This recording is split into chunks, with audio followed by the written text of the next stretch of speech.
Зүүмбсийн дуугaalаа Сэцэн подкаст цугийн үндэсний мөр нэвтрүүлэг эхлэхэд бэлэн болоод байна. Бид энэ удаагийн дугаараар хэрлэн гол дагах нүүдэлчдийн улмөр хаанаас эхэлдэг вэ? Мөн аль юуээс эхэлсэн бэ талаар та бүхэндээ хүргэх болно. За өнөөдөр өдрийн мэндүргийг. Одоо эртний тал нутгийн нүүдэлчид өв сургуулийн шимийг даган 5 гошоо маллан эхэлж байх цаг хугацаанд хот суурин бол ерөнхийдөө шаардлага байсан. Хүрэл зэвсгийн үеэс төрөө төмрөгийн хүртэлх энэ олон мянган жилийн хугацаанд бий болсон соёлууд дотор энэ суурин соёл хэрэгжлийн улам харагддаг. Харин хүннүүгийн эзэн төхрөн байгуулагдсан үеэс энэ суурин соёл хэрэгжил хот суурины улмөр бий болж байгаа юм. За тэгээ энэ бол үндсэн шаардлагуудтай нөхцөл байдал бий болсон гэсэн үг байхгүй юу? За эхний нөхцөл байдал гэх юм бол хөрс зэрэгэлтэй улсуудаас ирж байгаа ич төлөөлөгчийг хүлээж авах. За хоёрт нь бол харьяат овог аймгийн тэргүүлэгч ноёдыг дуудаж тухралдах буюу цуглуулж хуралдаа хийх. За гуравт нь болох юм бол хааны санг бий болох буюу хүннүүгийн эзэн төхөрний сан хүмхийг үүсгэх. Дараа нь болохоор аюулгүй байдлыг сахин хамгаалах үүднээс гинтийн аюул усаас сэргийлэх тийм хэрэм цайзууд хэрэгтэй болж гисэн байна. Энэ нь бол хүннүүчүүд гинтийн халдлагаас сэргийлэх тийм хэрэм цайз бэхлэлтүүдийг хийх ёстой байна гэдгийг ухаарч гисэн үе байхгүй юу? Дахиад нэг зүйл нь бол хөрс зэрэгэлтэй улсууд байгаа шүү дээ. Эдгэртэй гэсэн дайн тулааны үед олзлогдсон иргэд буюу гадны иргэдээс авсан соёлууд. Энэ нь бол газар тариалан эрхлэх, за мөн үйлдвэрлэлийн бүтээгдэхүүний бий болох гэдэг энэ олон зүйлийг авснараа анхны суурин соёлуудыг үүсгэж өгч байгаа байхгүй юу? Энэ үеэс л нүүдэлчдийн дунд хот суурины эхэл тавигдсан гэж судлаачид үзэж байгаа. За тэгвэл хүннүүгийн үеэс хот суурин бий болох нөхцөлийг бүрдүүлсэн. Тэгвэл одоогоор Монгол улсад яг хичнээн хот суурин бүтгэгдсэн байгаа. Яг энэ үеийн судалгаа, ер нь хот суурины судалгаа Монгол улсад хэдэн оноос эхэлж хийгдсэн байт юм бэ? Монгол болон Оросын холбооны улсын Бурятийн бүгд найрамдах улс, Хакасийн бүгд найрамдах улс, за Туваагийн бүгд найрамдах улс, бүгд найрамдах Хятад улсын өвөр Монголын өөдгөө цохорон цалин мужийн нутгаас гээд ерөнхийдөө дэлхий дээр одоогийн байдлаар 30 гаруй суурин соёлын улмаар холтоод байгаа. Яг хот суурины аялал дандаа хот суурины дурсгал гэж ярьчихдаг хөө. Хот суурины дурсгал холтоод байгаа байхгүй юу? За эндээс бол одоогийн байдлаар бол 28 хотын төр Монгол улсын газрын төгс холтоод байгаа. За энэ бол бүс нутгийн хувьд бол Төв Монгол, Зүүн Монгол, Говийн бүс гээд ангиж болж байгаа. За нэрнээс нь төлөвлөлт хэлэх юм бол талын 3 хэрэм, харганы төрүүлж ингээд луудахтын төр, за хэрлэн голын сав дагуу байгаа тэржийн төрүүлжин, бүрхийн төрүүлжин, гоо дов, хүрээд дов, за мөн цэгрийн голын хэрэм гэдэнс гээд ерөнхийдөө маш олон дурсгал бүртгэгдээд байгаа байхгүй юу? Тэгэхдээ яг энэ хот сууринуудын бүгдийн хамруулсан ч юм уу ингээд нэг бүрчлэн эцсийн үр дүн гэсэн маш том тийм судалгаа харах хөдөлт хийгдэг л байгаа. За энэ дэс хамгийн сайн судалгаа хийгдсэн гэх юм бол гоо довдын зөв дурдж болж л да. Шинжлэх ухааны агтай мархлын хөрөлөнгийн хийсэн балтах судалгааны ажил. Энэ судалгааны ажил баггүй юу? За энэхүү ажил бол гоо довын үндсэн зохион байгуулалтч гэх бүгдийн гараа шүтлэг бид цаашаа ярьж өгөн тусна. Гоо довын талаар ярихтаа яг энэ шиг судалгаа хийсэн бол бүр дэлгэрэнгүй судалгаа хийсэн хотын төр хараахан байхгүй. Ерөнхийд нь судал яваад байгаа л да. 20 гаруй хот суурин маань Монголоос олдоод байгаа шүү дээ. Хэрлэн улсаар авах. Үүнийг маань 20 гаруй дотроо ингээд үүрэг зориулт нь янз бүр байгаа хэрэг юм уу? За бүс нутгаар нь ангилж байгаа. Бид нар хэлсэн төвийн бүс, зүүн бүс, за говийн бүс, за үйлдвэрлэл уул мөхий газар гэдэг. За тэгэнгүүтээ бүтэц зохион байгуулалтаар нь ангилж байгаа. Шорон хэрэм тот, шорон бэхлэлтгөө орд өргөө, газрын сууц бүхий суурин үйлдвэрлэлийн улмөр гэдэг. Тэгээ хилийн бэхлэлт гэдэг. Үйлдвэрлэлийн улмөр мөхий газар гэдэг чинь урчуудын сууж исэн тийм суурингууд байдаг байхгүй юу? За мөн хотуудын үндсэн зориултын хувьд язгууртуудын орд өргөө, за дахлын газар, хилийн бэхлэлт, за тэгээд урчуудын түрүүлсэн тосгой эднэс гэж ингэж ангилдаг. Энэ маань тухайн хот сууринаас ямар олдвор болж байгаасаа л шалтгаан гэж нэрлэж байгаа тийм үү? За тэгэхдээ яг хот суурин болгон дээр эцсийн дүгнэлт гаргасан судалгаа хийгдэггүй хэмээрэл байгаа. Шүүд цаашин судлах юм зөндөө сайн юм байна. Ер нь бол энэ төрөлд бүгдийн судлах шаардлагатай байгаа. Бид нарт бол маш тулгамжтай асуудал. За хүннүүнээр толбогдох хотын төрийг бол 1920 оны үед ихсгэл судалсан. Бид хүн бас аль өгүүлсэн баг. Тэгээд 19-р зууны төгсгөлд За Оросын газар зүйн нийгэмлэгийн Хяактын салбарын гишүүн сүүлд одоо Хяактын үзэрч болсон гэдэг энэ Михно гэдэг хүн цөх голын ирэг дээрээс нэг хотын төр дурсгал олсон байгаа юм. За энэ бол Дөрэн тосгоны орчмос гэж байгаа байхгүй юу. Тэгээд энийг болохоор Талхи Гринзевич гэдэг одоо судлаачд хэлсэн байгаа. Энд юм дөр байна гэдэг батлах судалгаа хийж болох уу гэсэн чинь тухайн үед бас нөхцөл байдал бүрдээг судалгаа хийх.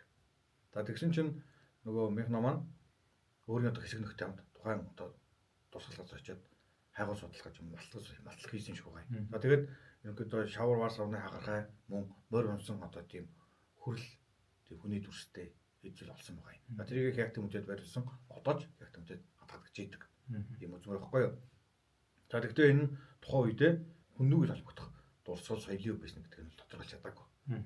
Харин 1926 онд одоо антропологч Дэвидс нь болохоор анхны батлах судалгаа газар хийсэн байдаг. Гэхдээ мөн хүннүүгийн үед холбогдох хот суурь юм байна, дурсгал байна гэдэг тодорхойлж өгөөгүй. Чадахгүй тодорхойлоогүй байхгүй юу. Харин 80 уулын батлагын дараа 1928-аас 29 үед одоо Оросын шилжүүлэн академийн Монголоос илгээсэн комисс Сосновский удирдсан одоо экспедиц улаан утгатай ойролцох Евалгийн суурийн батлах судалгаа хийсэн. Тэрийг энэхүү том судалгааны ажил хийснээр хүннүүгийн холбогдох анхны хот суурийн судалгааг хийсэн байгаа юм. Одоо Монголын одоогийн Монгол улсын хэлийн гадна талт гэсэн үг байхгүй юу? За энэ Монгол улсын нутаг дэвсгэрт хэдийн үеэс хүннүүгийн хот суурийг судалж ирсэн байдаг асуудал бас яригддаг. За энэ ажлыг бол Монголын ууган археологч Хөтөгийн Бэрлээ эхлүүлсэн байдаг. За 1948 онд Оросын нэр археологч Киселевийн удирдлагаар Монголын эзэнт гүрний нийслэл хар ормыг судлах судалгааны ажил хийснээр ерөнхийдөө Монголд хийгдсэн хот суурийн судалгаа. Тэгээ монголчуудын нөгөө нийслэлээс хар ормыг хийсэн судалгаа байхгүй. Энэ бол хот суурийн анхны судалгаа, батлах судалгаа Монголд хийгдсэн.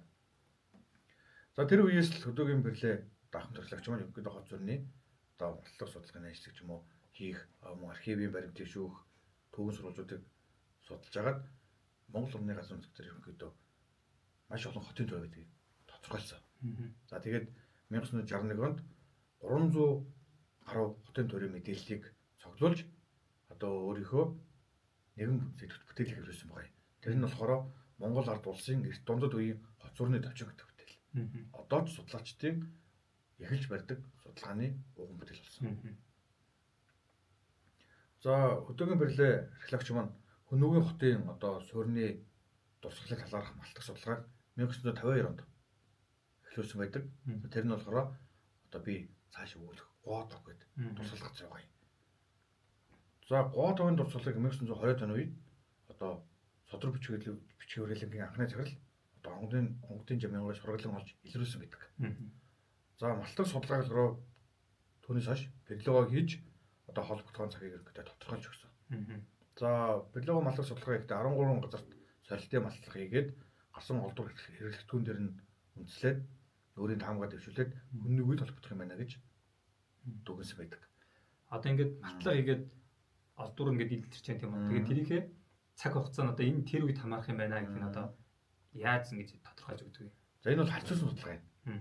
Хүннүүгүйд холбогдох одоо олдвор хэрэглэгдэхүүнд тулгуурлана. За энэ олдврууд өмнө нь хэлж би одоо Евалгийн суурингийн малтах судалгаа ингээд хийгдсэн Оросд одоо хийгдсэн Брэзилийн нутагт хийгдсэн гэсэн энэ дэрс олдврууд нь он цаг тогтох шинжилгээгээд харьцуулсан судалгаагаар хүннүүгийн зөвтөд гарч байгаа. Тэгвэл тэрнтэй адилхан одоо олдвор одоо Гуотовоос гарвал ерөнхийдөө ингэж харьцуулсан судалгаагаар энэ олдврын хэвшинж энд байна. Энэ бол ерөнхийдөө хүннүүгд холбогдож болох юм байна гэж үзэж байгаа юм. Үндсэн харьцуулсан судалгаа бол иймэрхүү. Яг энэ дэрс одоо дүнэлт хийгээд Хөтөгийн Бэрлээ ахмад археологч маань одоо энэ Гуотовын онцгийг хүннүүгүйд холбож өгсөн юм. За үүний дараа бол тэрэлжийн дөрвөлжин, бүрхийн дөрвөлжин, өндөр дов зэрэг дурсгалуудыг үзэж батлах судалгаа хийсэн байдаг. За тэгээд тэрэлжийн дөрвөлжин, өндөр довын дурсгалыг 1925 онд Владимир Цог үзэж одоо бага хэмжээний батлах судалгаа хийгээд яг үндсэн үүрэг зориулалт холбогдох онцгийг нарийн гаргаж өгөөгүй. Ингээд дүгнэлт гаргаагүй гэсэн үг байхгүй юу? За Хөтөгийн Бэрлээ ахмад археологч маань тэрэлжийн дөрвөлжин болон бүрхийн дөрвөлжинд мөн Гуотовын дурсгалаас ирсэн олдвруудыг харьцуулаад хүннүүгүй хийх юм байна гэсэн таамаглаа дахин зөвшөөрсөн. Монгол улсын нутаг дэвсгэрээс илрэн олцсон хүннүүгүйд хамрах борны нэлээд хөгсөх нь хэвлэн гол асуудал байна. Энэ сав дагуу бол одоогийн байдлаар 8 хотын төр байна. За эхнийх нь хэрлэн голын хамгийн одоо хэрлэн гол дагуу хотын төрнөөс хамгийн ихэн буюу дээрх хэсэгт байлж байгаа газар. Энэ бол тэрэлжийн дөрвөлжин гэдэг хотын төр байгаа. За дараагийнх нь бүрхийн дөрвөлжин. За тэгээд гоо дов, за тэгээд хүрээд дов, за тэгээд өндөр дов, цэнгэрийн голын хэрэм, овоотын баруун хортлын төр, за баруун дөрвийн хэрэм, ийм 8 дурсгал хэрлэн голын сав дагуу өнөөг холбогдох. За тэгэнгүүт эндээс тэрэлжийн дөрвөлжин одоо би эхлээд ярмаар байна. За тэрэлжийн дөрвөлжин бол хэрлэн голын сав дагуу байдаг. Хэрлэн гол зутгадаг тэрэлжийн голын хойд ирэг дээр байдаг. Тэн дурсгал байгаа. За тэрэлжийн дөрвөлжин бол 1925 онд зөвлөлтийн нийт эрдэмтэн Владимир Зов, Брэдийн эрдэмтэн Базар Барайт нар олж балтлаг судалгаа хийсэн байдаг. За тухай судалгаа их дээр нь бол хийгээд тухай ойр орчимд нухацаатны судалгаа хийхэд хавт тасрын балгас гэсэн нэртэй байсан. За тиймээс одоо тухайн одоо энэ судалгаа хийсэн хүмүүс маань хавт тасар суусан хот хэмээн таамаглаад өөрөөсөө судалгааны бүтээл бол хавт тасрын хотын төр юм байна гэд тэмдэглэл үлдээсэн байдгийг. Харин 1949 онд Орсын эрдэмтэн Киселев тэржийн дөрвөлжингөөс илэрсэн олдруудыг нэгтлэн үзээд хүннүүгүй холбогдох боломжтой юм байна гэдгийг санал дэвшүүлж байгаа. Харин археологч Хөдөөгийн Перлего маань 1950 онд судалгаа хийсэн шүү дээ. 1950 онд энд судалгаа хийгээд хүннүүгүй холбогдохыг бид нар өгсөн тодорхойлж өгсөн. За түүнээс хойш бол балтлаг судалгаа хийх маш удсан. 52 оноос хойш. За тэгээд 2007 онд Монголын үндэсний түүхийн музей Брэдийн Монгол төвд буддын судлалыг хүрээлэн хамтран тэрэлжийн дөрвөлжинд балтлаг судалгаа хийсэн. За энэ төслийг болохоор Монголын талаас очир Брэдийн талаас Данилоноор удирдсан байдаг. За тэгээд төсөлд бол тухайн төслийн одоо хүрээнд барилгын одоо үлдэгдэл дээр ерөнхийдөө солилтын баллагуудыг бол маш олон хийсэн. Өөрсдийнхөө дүгнэлтийг бүгдийг гаргаж өгсөн. Тэрэлжийн дөрвөлжин аль бий холбогдох юм. Тэгээд ямар хөө зохион байгуулалттай дотор нь барилгууд байгаа юм бэ гэдгийг бүгдийг гаргаж өгсөн. Ер нь голцлон нэг нь хот сургуулиас яг барилгын материал гэдэг юу гардаг юм бэ? За тэр 2007 оны судалгаа оноос хойш дахиад судалгаа хийгдсэн. 2014-өөс 16 оны хооронд одоо Карадын Эрдэнэбол нарын удирдсан Төв Аз Эрдэнэ хот суурины судалгаа нэртэй одоо Монгол Оросын хамтарсан судалгааны баг мөн балтлаг судалгааны ажил хийсэн юм. За мөн өөрсдөө одоо судалгааны ажлын дүгнэлтийг гаргаж өмнөх одоо судлаачдын дүгнэлтүүдтэй харьцуулаад өөрсдийн саналыг дахин гаргаж өгч байгаа юм. Энэ бол судалгаа бүр илүү нарийнч гэсэн үг байхгүй юу? За тэрэлжийн дөрвөлжин бол газрын хөрсөн дээрээ гадуураа ийм шорон хэрэмтэй. Татварсуулсан шорон хэрэмтэй байхгүй юу? За тэгээд гадуураа усан татаалтай. Ийм хотын төр байгаа юм. За дотор бол хэд хэдэн барилгын үлдэгдэлтэй. За хэрмийн хэмжээ бол 235 х 235 м. За хэрмийн өндөр нь одоо байгаа өндөр нь гэх юм бол 0.6-аас 1 м орчим өндөртэй. Газрын хөрсөн дээрээ харилцан адилгүй л дээ. Хамгийн өндөр зэг 1 м байхгүй юу? Энэ өргөн хэсэг гэж байна. Энэ болохоор тухайн өргөн ш одоо байгаа ингээд татварсуулсан шорон хэрэм ингээд газар уусаад байгаа л өргөн. Ерөнхийдөө 6-аас 12 м-ийн хэмжээнд одоо энэ шорон далан бол уусаад газар ууссан байгаа байхгүй юу? Харин шорон хэрэм дотор хэд хэдэн би одоо хотын төвд одоо барилга болмор байгаа гэсэн шүү дээ. За барилгын гол хэсэгт буюу төвд 60-ыг харьцах нь 32 хэмжээтэй. Одоо нэг томоохон барилга байдаг. Баруун талд одоо 50 орчим метр зайд 35-аас 30 м барилга. За мөн яг хажууд нь нэг жижиг 25-аас 20 м барилга. Гэтэ 25 гэдэг чинь тийм жижиг юм биш биш тийм ээ гэсэн үг. Барилгын өндөр одоо байгаа өндөр ихгүй юу? Барилга тухайн үед байсан өндөр ш одоо байгаа ингээд шорон дарагдаад тагтарсаад газрын хөрсөн дээр байгаа юм шорон овгор гэсэн үг. За энэ овгор маань бол 2-оос 2.5 м өндөртэй. Өндөр юм шүү дээ. Яг тэгэхээр нөгөө газрын хөрсний энэ чинь хэмжээ авахтайг ханаас авдаг гэсэн асуудал. Яг хажуунаас нь нөгөө нэвлэрээрээ авсан уу өөр газраас нэвлэрдэж авсан уу гэдэг асуудал байгаа байхгүй юу? Барилга нөгөө археологийн балтлаг судалгаатай яг ямар зураглалыг авсан гэдэг шалтгаална. Гэхдээ яг одоо ерөнхийдөө судлаачид үзээд байгаа өндөр маань 2-оос 2.5 м өндөртэй байна гэж үзэж байгаа. Барилгын чанх баруун тийш 30 м зайд одоо барилга хаалганы зэрэгт өөр нэгэн барилга төрийдэг жижигхэн. За тэгээд сайн аган зураас харах юм бол яг одоо хүмүүс бол Google Earth дээр ч юм уу газар болгоны юмыг үзэж болдог болсон. Монгол орны газар ихэнх хот барилгын үйлдвэрлэл хотын төрөд харж болдог. Хүмүүс хаана ямар барилга байгааг мэдж болох боломжтой болсон. Хотын төрөг бодлогын хэрэглэлтэнд орсон мэдээлэл нийл соёлын бол маш их байгаа. Тэгэхээр эднийг бүгдийг бид бүхэн одоо харж болно. Одоо чи дараа нь ч юм уу шууд энэ хаана нэгэд харж болох байхгүй юу? Дээрээс хараад энэ хийсэн үнэн хугацааг шалгаж болдог. Тэржийн дөрвөлжний малтах судалгаанаас ерөнхийдөө барилгын албагтд болдог маш их гардаг. За чи дөрөв нэг асууж ирсэн шүү дээ. Малтах судалгаанаас ямар оролдоо гардгийг гэж. Тэ. За тэржийн дөрвөлж нь бол барилгын материал бол маш их гардаг. За энэ барилгын материалд юу орох вэ гэхээр шатаасан тоосго. Дээврийн вар. Дээврийн варанда нүүр вар, тосгуур вар, за нүмерэг вар гэдэг. Энэ одоо вар савны одоо барилгын зорилттой дээврийн зорилттой боловсрол гардаг байхгүй юу? Мөн бидний хэрэглэн зориулагдсан одоо шавар сав суулганууд шатаасан вар савнууд вараа хэлж байгаа байхгүй юу? Вар сав суулганы олдвор гарна мөн зарим тохиолдолд цөөн дохор төмөр органик олдвор гарна. За гарсан органик олдвор төр ерөнхийдөө онцогддог шинжилгээ хийдэг. Тэгэхээр ер нь шатсан модны үйлдвэрлэл эсвэл одоо барилгын суурьнд одоо барилгын баганд ашигласан модны үйлдвэрлэлээр энэ төр онцгийг тогтоох боломжтой гэхгүй. За мөн түрүү хэлсэн барилгын одоо варн дээр одоо дээврийн вар нүүр варн дээр тэ нүмерэг варн дээр байгаа хээж чимэглэл заагур энтрээр онцгийг тогтооно. За тэгээд ахурлын зориулсан одоо вар савнууд тэдний одоо хэлбэр төрөл зүйл за мөн хээж чимэглэл дээрээс онцгийг тогтоож өгдөг. За энэ тэрэлжийн дөрвөлжингээс сонирхолтой зүйл гэх юм бол дээврийн нүүр вар. Нүүр варн дээр одоо шаньюу овгийн тамганы төрөлтөд дэгрээ тамганы төрөлтөд. Тэгэхээр одоо энэ нүгэл холбогдох одоо хотын төрөлтгийг өөрөө ерөнхийдөө олдворууд нь батлаад өгчдөг. Мөн хэлбэр хийж юмгийн хувьд батлаад өгчдөг. Энэ талаар судалгаа бас хангалттай хийгдсэн.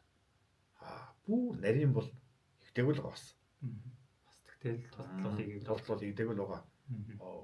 Бүх одоо барилган дээр нь батлах судалгааг хийгээгүй. Энд чинь нөгөө сорилтын батлал хийдэг байхгүй юу? Тиймээс бол яг бүгдийг нэг бүрчлэн одоо батаад үр дүнгэл гаргаагүй л байгаа. Тэр чинь нөгөө төшөө санхүүтэй асуудалтай болохоор. За түрүү нэг шорон далангууд нь одоо ингээд одоо яг байгаа байдал дээр 0.6-аас 0.1 м орчим ингээд шорон далан байна гэж шүү дээ. Тэгээд тархсан нь бол одоо нэг 16-аас 12 м. Тэгэхээр одоо байгаа нь яг юм. Тэгэхээр яг тухайн үедээ одоо нэг 2000 гаруй жилийн өмнөөс шүү дээ. Тухайн үедээ яг ямар өндөр байсан, хэр өндөр байсан, одоо энэ тэр тухайн шороо газар зүйн нөхцөлөөс болоод тэр байсан гэсэн тийм судалгаанууд ер нь байдгүй. Яг тухайн үед бол ийм өндөртэй байсан гэсэн бол үр дүн бол гарах боломжгүй. Чи нөгөө шорон татгсуус харин баггүй юу? Гэхдээ судлаачид нь бол таамаглал гэдэг 3-4 м ч өндөртэй. Өргөн нь бол хамгийн багадаа нэг 3 м. Өнөөч өргөн байх боломжтой. Яг нөгөө өргөнийг бол тогтоох боломжтой байхгүй юу? Шавар хэрэм байгаа штэ. Энд чинь одоо шороо татгсуусан шороо байхгүй юу? Энд чинь одоо тухайд байж хагаад жил хүртсэнгээ багсаа өргөсөд одоогийн одоо 1 м-аас ч өндөр төр ирэнгүүт энэ доор тухайн үеийн хан татгсуусан хан үлддэг байхгүй юу? Тэр одоо ханны одоо зүсэлтээр гэдэг ийм өргөнтэй байсан гэдэг. Өргөнийг нэмжэл гарч ирэх боломжтой юм гарч ирдэг. Тиймээс бол яг өндөр нь бол яг тийм байсан гэдэг бол ерөнхийдөө бол таамаглал юм. За дараагийн дөрөв юу? Хотын төр. Бүрхийн дөрвөлжин. Энэ бол тэрэлжийн дөрвөлжинд маш ойрхон газар. Төв аймгийн Мөнгөн мөрцөөс 5 орчим километр зайтай. Голынхоо урд төрөд байдаг л. Голынхоо зүүн зүгтэй. Гэхдээ хэрэмний 100% тал бүрхийн голын иргэнд жоо идэгдсэн. Энд дурсуулаад. Тэгэхээр газрын өрсөн дээр бол мэдэх бол нөгөө харагдах байдал нэг муу бүдэг мэддэг. Одоо голдоо бол 2 барилгын улмөртэй юм. Тэгэхээр яг малтах судалгаа хийгдэг байгаа. Одоогоор замус энэ дэр аман домгтой газар хараалчин хэрэм гэж нэрлэдэг. За энэ дэр бол нэг хэцүү буу утган хоёр амьдарч ирсэн гэж нутгийн иргэд ярьдаг. За тэгээд яг нутгийн иргэдийн нэршил нь хараалчин хэрэм гэж ярьдаг. Ийм тусгал газар гай. За тэгээд хэрмийн хэмжээ бол 180-аас 180. Тэгээд голоор нь орон нутгийн зам бол гарсан нэлийн эвдрэл гэдэлтэй.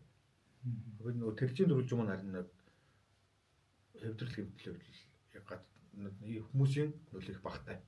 Одоо энэ хажууд нэг айл нэг өвлжөөл хаварж оч илүү нэг байдаг. Тиймээс бол яг юу бол ахгүй. Орон нутгийн том зам юм таарч өгөөгүй. Мөнгөмөр цумд одоо 5 км орчим хэрэг. Одоогийн оноос суурьшлах их ойрхон болохоор. Тэг их ойрхон. Мөнгөмөртийн яг айл өрхүүчийг тэр сумасаа зүүн чимээр айгуунд голоод байгаа айгуух байж туслангийн газар айгуух гэж тий. Айгуух олон байшин гол бүр. Яг бүрхийн дөрвөлжин маань яг туслангийн газар байдаг. Яг хажууд нь айлын туслан маш их. Хоёр барилгын хэмжээ гэх юм бол 30-ыг харьцах нь 18. 30-ыг харьцах нь 28 м хэмжээтэй. Ийм хоёр барилгын улбар байгаа.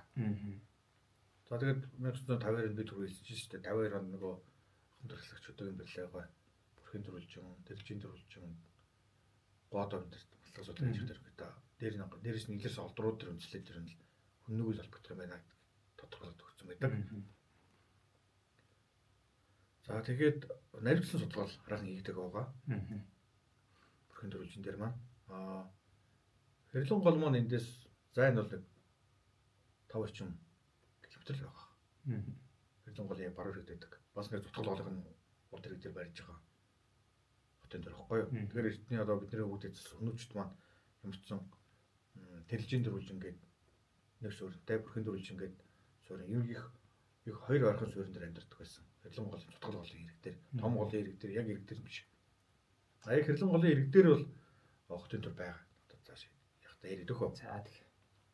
За дараагийн хотын төр нь өндөр дов. За Төв аймгийн Баянлаг сумын нутаг. Одоогийн Багнуур зүрхт. Өндөр зүрхтэйдэг. Энэ өндөр дов гэдэг. За энэ хүү өндөр дов маань бол одоо байгаа газар нь бол миний цаашаа хэлэх одоо өмнө хэлсэн дурсгалуудаас бол хадгалтад хамгийн хэцүү байгаа дурсгал газар. Яг тэгэхээр яг голоор нь гал тэрний зам гардаг. За. Одоо гал тэрний төмөр зам шүү дээ. Төмөр зам гардаг байхгүй юу? За тэгээ хадгалтад бол яг маш муу байгаа нь бол сая миний хэлснээс тодорхой баг. За 1925 онд Владимир Зов энэ төр ирж батлах судалгаа хийсэн. За түүнээс хойш бол дүүбэрлэг бай. Ирж судалгаагээд өргөд үнэлтийг гаргаж өгсөн. За хэмжээний хувьд бол халзаа адилгүй талт хэмжээтэй 285-аас 255 м. За одоогийн өндөр нь бол маш их газрын хурцанд хийгдээд ерөнхийдөө бол хамгийн өндөр талд 60 орчим см өндөртэй. Хардах байдлаар их муу харагддаг. Зурган дээр нь тодорхой харагдаж байгаа. Өргөний хувьд нөгөө шорон далангийн өргөн нь 2-оос 3 м өргөнтэй. За тэгээд энэ хэрэм нь болохоор цончтой тийм хараатай. Хараа гэхээр та очиод юу гэж бодож байна? Цончтой харааг одоо нэг минийхэр одоо харуулын зам уу юу? Тэгээ тиймэрхэн байсан. Одоо энэ дуурин дээр. За энэ болохоор яг баруун талдаа 3, зүүн талдаа 6, хойд талдаа 8, өмнө талдаа 5. За хэмээн бас дөрвөн болонд нь том хэмжээтэй цончнууд байсан. Гэж үздэг. Энэ болохоор нөгөө дурсгалын палан зурган дээрээс тодорхой харагддаг. За хэрмийг 1995 онд одоо археологч өөрт натгүй ирж үзсэн байдаг.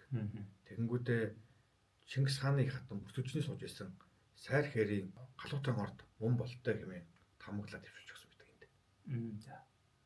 За тэгээд 2018 онд болохоор Шинжлэх ухааны академийн Түүх археологийн хөрөлгийн одоо Өнөгийн хот суурин үйлдвэрлэлийн түүхийн судалгаа төсний одоо багийнхан өндөр довоочд агарын зураг авч одоо хэмжилт хийж одоо хагашилтны баримжуулалт хийсэн байгаа юм. За энэ баримжуулалтаар болохоор 330-ыг авцсан 390 см болсон. Одоо анхнаасаа том байсан гэсэн үг тийм. Хэмжээний зөрүүтэй гэсэн үг байхгүй юу? Эхний хэмжээт одоо буруу байсан ч болтгүй гэж ер нь бол. За тэгээд урд хан нь бол нөгөө би хэлсэн 330 м. Одоо тэгээд хойд хан нь бол 390 м. Тэгэхээр хэмжээний харьцаа адилхан хэмжээ бол хэвээрээ байгаа. За тэгээд дөрвөлжин хэлбэртэй өндөр нь 1-р 3 м өндөр. Тэ хараа өндөр болсон.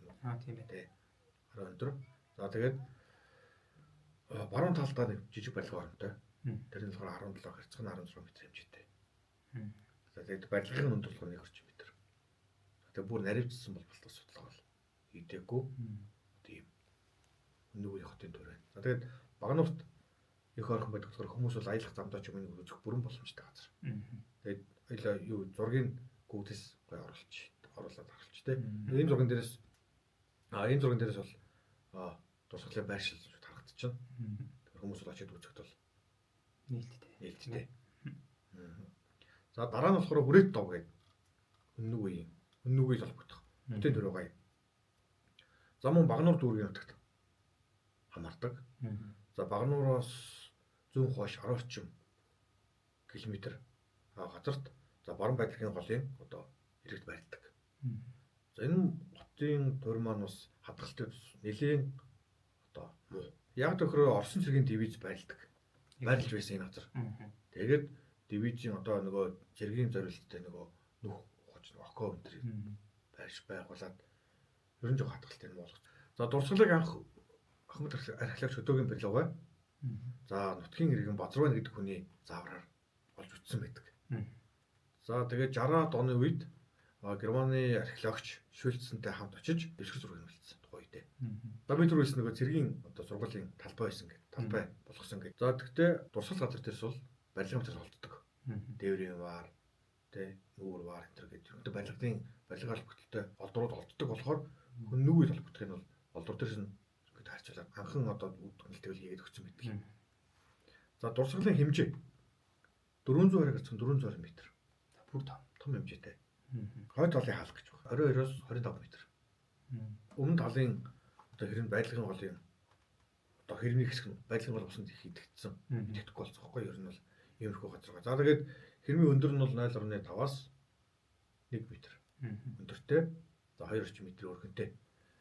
За энэхүү дурсгалт газар болохоор 2019 онд одоо шинэ Сүхбаатарын академи археологийн хүрээлэн за бүгд найрамдах Солонгос улсын одоо төвийн бүсийн соёлын хүрээлэнд авторсан хэвчээд ажилласан байна.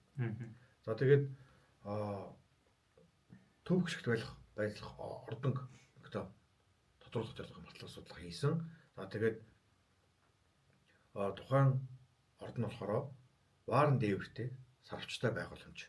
За тэгээд шороо тагтуршуулж хийгээд одоо түүгийн шороор одоо Болокон хан хийж гадуур нь хан хийсэн байгаа юм. Тэгээд ийм Болокор юм хан хийсэн өндөр тавцантай байгууламж байна. Нөгөөдөө төв ордон биш. Ийм сарвч бүхий байгууламж байна гэсэн дүгнэлтэнд өрсөн байгаа юм. За ерөнхийдөө тэгээд хүрээт дов маань бол хэрлэн гол утгадаг. Баруун Байдлын голын нэрийг тойрог дээр байх одоо нэгэн тусгалж хөөж хоёулаа онцлогтой. Ер нь гэхдээ одоо энэ хот сойронгод нэг хооронд их ойрхон юм тийм ээ.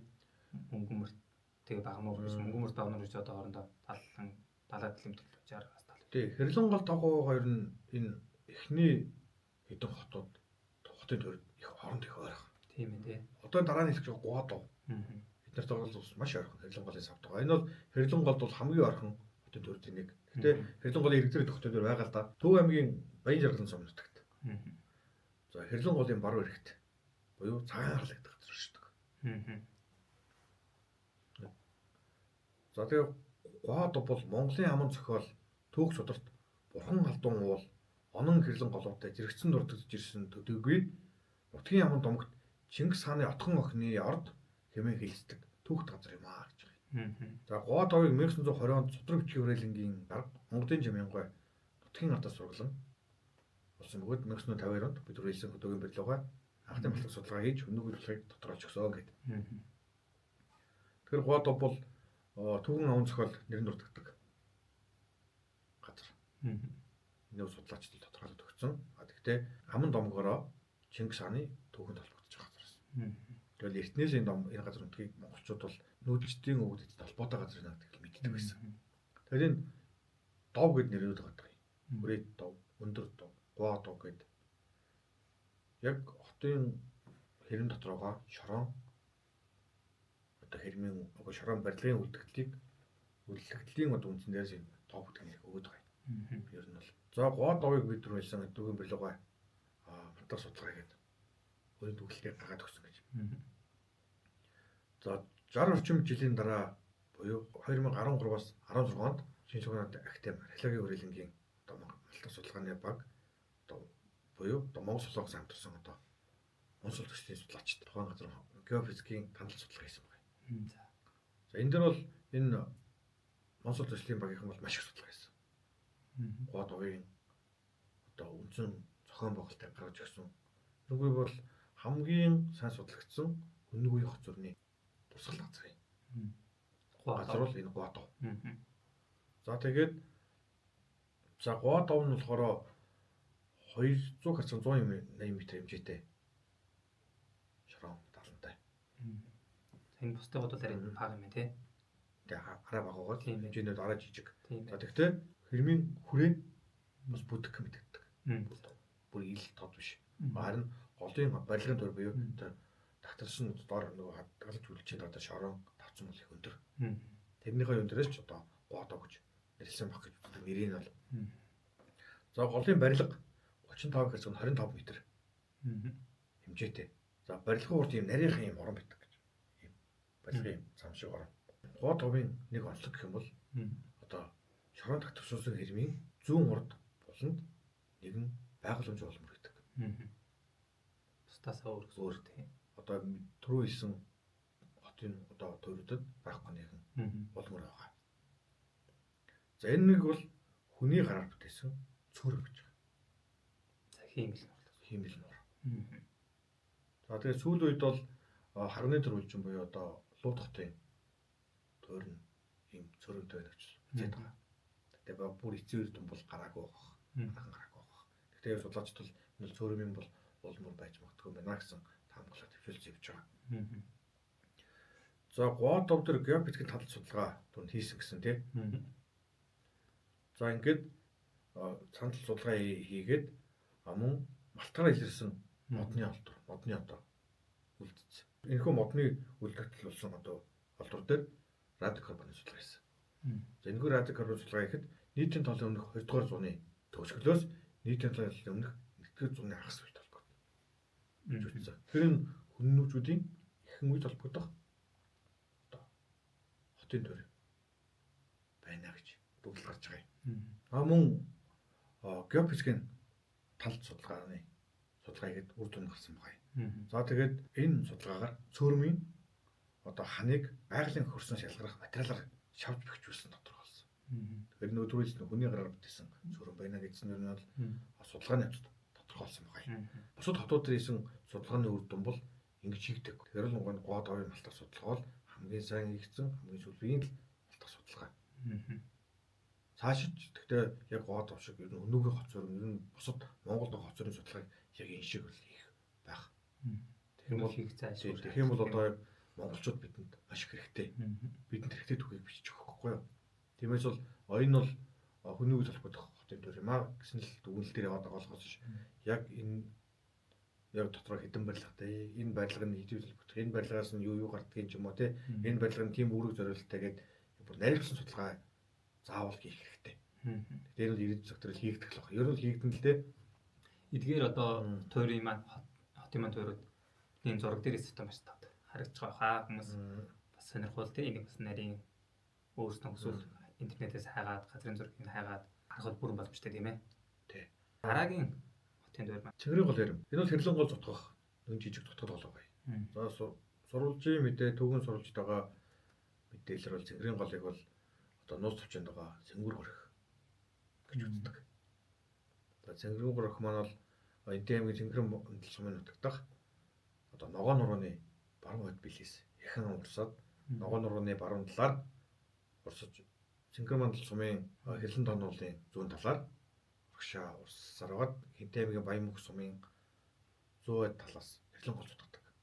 Ийм зутгал гол байна. За тэгээд Цэнгэрийн голын хэрэм маань бол голынхоо баруун талд байрладаг. За одоо бол газар тариаланд хэрэмний зүүн урд болон жоохон орцсон байдгийг. Бүр л ихэнх шиг ороогүй. Газрын өрсөн дээр бол тод бүтээдэг юм хотын төр байгаа. За 1949 онд зөвлөлтөй угсаатан судлаач Виткина олж үзэн хасар болгос гэж нэрлэж байсан. Тэрэлжийн дөрвөлжинтэй төстэй хүнүүгэл холбогдох юм хотын төр байна гэж өөрийнхөө одоо саналыг төвшүүлсэн байна. За түүний дараа 1955 онд хамтраглагч хөдөөгийн барилга. За энэ нутаг орчмоор явж байгаа. За хэрмийн ерөнхий зохион байгуулалт. Тэгээд хуучирсан зэрэг байдал нүзэд хүннүүгэл холбогдох хотын төр байна гэж өөрийнхөө таамаглалыг төвшүүлсэн. За тэгээд Цэнгэрийн голын хэрэм маань Жаргалтын сумаас баруун өмнөд 12 км зайтай. Дэлгэрэн жаргалтын сум хоёрын хооронд байлдаг. Одоо яг урдуур засвал зам гарч байгаа бүр. Одоо энэ шинэ засвал шинэ засвал зам орон нутгийн засвал зам яваад байгаа шүү дээ. Тэгэхээр хүмүүс бол үдс сонирхол бүрэн боломжтой газар дээр нэг болчихж байгаа. За тийм байна тий. Хэрмийг бол дөрвөлжил хэлбэртэй гэдэг нь бол билогоол өөрийнхөө гар зүрх хийхэд тодорхойлж өгсөн байдаг. За тэгээд хэрм нь бол 300-аас 300 м хэмжээтэй. За хэрмийн яг төв гişэд 25-аас 25 м хэмжээтэй. Маш том тийм шорон хонгор байгаа. За шорон хонгорын өндөр бол ойролцоогоор нэг 1.4 м ч юм уу хэмжээтэй байгаа. За тэгээд 2018 онд Хоол урсгалт газар бол хүн нүгийн хот зөрөн үйлдвэрлэлийн түүхийн судалгаа төслийн багийнхан очиж агарын зураг авч одоо хэмжилтийг хийсвэдэг дахиж. За хэмжилтийн үр дүнд бол хойд хана 380 м, за зүүн хана 340, урд хана 310 м. Тэгэхээр эдгээр энэ хэмжээ нь харилцаа адилгүй байгаа нь бол тодорхойлсон. За тэгээд төв хэсэгт барилгын туурийн шорооны хэмжээ 22-аас 10 м. Үг 11 м.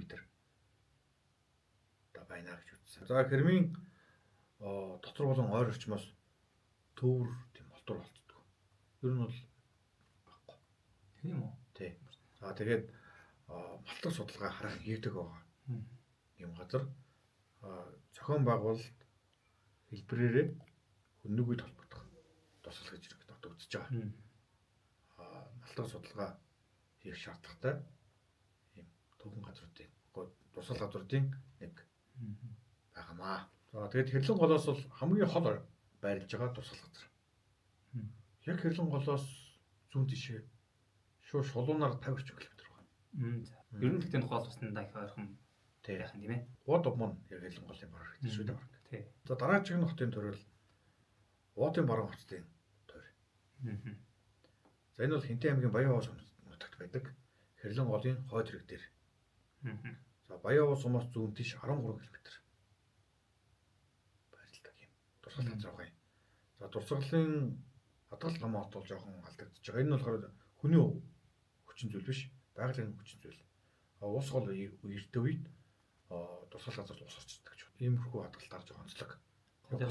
Тийм бусад газрууд бол иймэрхүү ийм байгалийн хүчин зүйл гараа нөлөөлдөг. Ихүү газар тань бол юм нөлөөлөд байгаа. За энэхүү дурсгалт газрыг болохоор очир Эрдэнэт урт насны гэх судлаачд анх дэвсгэр зургийг үйлчилж одоо хүннүгүй холбогдно гэж тодорхойлж өгсөн байдаг. Харин 2018 онд Төв археологийн хүрээлэнгийн судлаачид нэмэлт судалгаа хийгээд зовг дурсгал газрын хойд хан 160 м, баруун хан 170 м урттай байна гэж байна. За тэгээд дөрвөлжин хүрээтэй бөгөөд дөрвөлжин хүрээний төв хэсэгт гол барилга байх шиг байна. Нөгөө газрын ихэнх хэсэг шоронд нөгөө усанд идэгдээд зохион байгуулж байгаа муу мэддэг болохоор судлаачид ер нь ингэж үзэж байгаа юм. За тэгээд баруун урд болонд нь хоёр хэсэгт ийм хоёр игний ийм байгууламжны улмар байна гэж үзэж байгаа. За хамгийн сүүлд энэхүү дурсгалт газраас солилтын малтаг судалгаа хийсэн байдаг. За тэгээд би түрүү хэлсэн чинь нөгөө багны хоёр игний багны мөр байна гэдэг. Хоёр игний байгууламжийн мөр байна гэдэг. Энэ хоёр байгууламжийн бол чулуун багны улмар гэдэг ил гарц газар үстэ ил байдаг. Тэдний ерөнхийдөө бол багны суурьуд ил харагдж байна гэж үзэж байгаа байхгүй юу. За бүтэц зохион байгуулалтын хувьд бол гоо доотыг төстэй. Түрүүн ярьсан.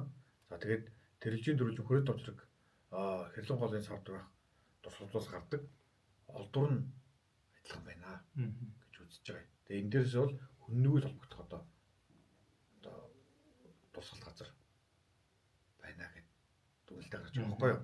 За баруун дөрвөөр Дорнод аймгийн Цагаан ус хот. За Хэрлэн голын хойд хэрэгт барилах. За Хэрлэн голоос их хойш нь 5 км барилдаг юм. Хотын төр байгаа юм. За нэрийг нь бол баруун дөрвийн хэмжигдэг. За зарим тохиолдолд Хэрлэн барс гэж нэрлэдэг. Гэхдээ нөгөө Геданавын хэдэн мостой дөрөл биш. Хэрлэн барс 2 м гэж нэрлэх хөө судлаачд. Тийм дурсгал газар байгаа юм. За дурсгал газрын хэмжээ болохоор 345-ыг харьцах нь 335 м хэмжээтэй. Нөгөө шорон ер нь 70 маш шорон хэрмэн гэсэн үг тий. За хэрмийн өндөр нь хамгийн өндөр зэгт 2 орчим метр өндөртэй. Энэ бусад хүннүгийн үеийн туурайд бол харьцангуй өндөр. Тийм байна. Хадгалалт нь бол. За тэгээд өргөн нь бол 4-өөс 4.5 м. Ер нь 5 ч хүртэл зарим газар. Ер нь бол хүннүгийн бол одоо хэмжээ дотор нэлээд том хэмжээтэй орно. Хадгалтай үед бас хамгийн сайн дордог. Газар өршөндөр мэддэх байдлаараа шүү. Тийм ээ тий. За тэгээд дотроо болохоор овгор шорон юм барилгын төрөд мэдэгдэж идэг юм. Тусгал газар байгаа. За судалгааны хувьд гэх юм бол 1951 онд Ахмад археологч өдөөгийн барилгоо илрүүлээд хөнөөгөө толгодох хотын төр байна гэд дүгнэлтээ бас гаргаад өгсөн гэдэг. Ер нь бол ихэнх Монголд байгаа хотын төр ер нь тусгал газруудын үндсэн дүгнэлтийг гаргаад өгсөн байдаг. За судлаачид яг тэр үний судалгааны одоо суурь дүгнэлтийг үндэслэн одоо ижилж цааш нь өөрчлөлт судалдаг байхгүй юу? За тэгээд алтан судалгаа барилга бол хийсэн. За гарсан холдвор хэрэгтгүн мөн бусад хэрэгт адилхан байдлыг үзээд бол хөнөөгөө толгодох юм байна гэж хэлсэн байна. За тэгээд 2015 онд нүүдлийн соёл иргэн шиг судлах олон улсын хүрээлэн нүүд туслах газар ажиллаад за дэвсгэр зургийг хийсэн байна. За тэгээд 2016 онд Монгол Америк хамтарсан судалгааны багийнхан сорилтын бодлого хийгээд геофизикийн хандлт судалгаа хийсэн. Нүүд туслах газар 2018 онд хөнөөгийн хот сүрэн үйлдвэрлэлийн түүхийн судалгаа одоо судалгааны багийнхан агаарын зураг авч нэмэлт баримтжуулалтыг хийсэн байна. За тэгээд энд хийсэн олон судалгааны үр дүнтэй энэ хэрэг нь хөнөөгийн толбогдох турцгал муу юм байна гэсэн үндсэн дүгнэлт нь хэвээр явж байгаа. За тэгээд алтан судалгаа бол дандаа сорилтын жижиг албаар малтлаг хийдэг болохоор яг бүр үндсэн тийм одоо зохион байгуулалт холбогдох нарийн онцог энэ төрөл одоо хараахан гаргаж өгч чадаагүй байгаа. Энэ төр бол цаашид дээрвчлэн судалгаа хийгдэх нь бол тодорхой. За ингээд ер нь бол хөнөөгийн хот сүрэн буюу Хэрлэнгуул дагуу байгаа хөнөөгийн хот сүрний ерөнхий мэдээллийг бол хэллээ. Тэгээд танилцуулаад өгчлээ. За нэмэлт асуух одоо ярилцах зүйл юу вэ? Тэр сонирхолтой энэ одоо хот суурингуудыг нэршлэнэ шүү дээ одоо. За тийм. Хуадав, Төрүүлжин дав гэдэг. Энэ нэрүүдийг ер нь яаж өгд юм бэ? За судлаач судалгаа хийх хэвцээ тухайн нутгаар нь хүмүүстэй уулздаг. Тэгээд энэ дурсгалыг нутгийн иргэд үүс нэрлэдэг. Долцоо тэр нэрээр явдаг.